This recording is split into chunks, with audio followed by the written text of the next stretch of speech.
เคตัวนั้นดักได้นะตัวนั้นอีตัวจะหลอดตัวโอชินะหลอดตัวโอชินะตัว长度呢但是那呢长度呢多就很高的长度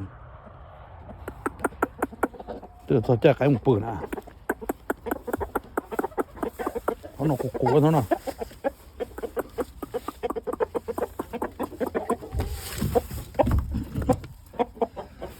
锅用笨死他呢那锅用笨也被切了这长度也是很多都改了个地了都做这种脑子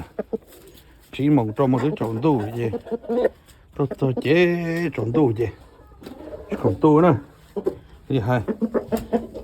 nên tụi này ý cho nhiều của tụi đó là con trâu nè nên cô chỉ trâu từ tan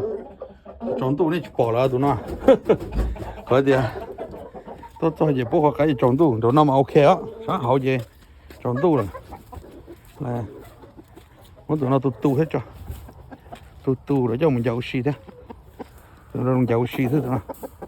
你寻找你能不来了？能不我整个我去穿的不能不好的，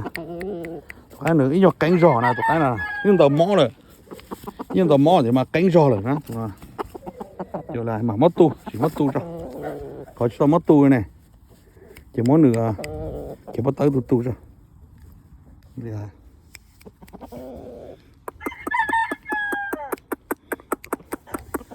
这种个个。Cu.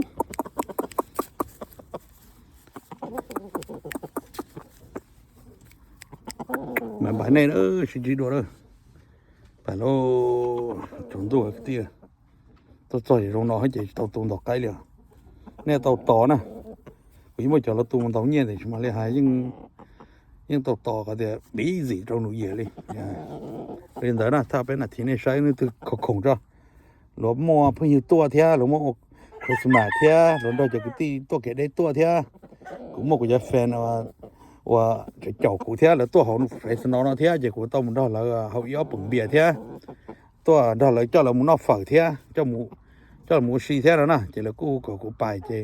กูคงต้องไทยวิโรลีละให้จองตู้ลีเจไปมั่วเพิ่งจะจ้องนะอย่ามั่วกูจะแฟนจะจ้องตัวไปของเต้ตัวเท่าเจแล้วกูจะเจอกับกูได้แล้วน้องหมอเท่ามันต่อเลยจะเพิ่งเฉยเนาะ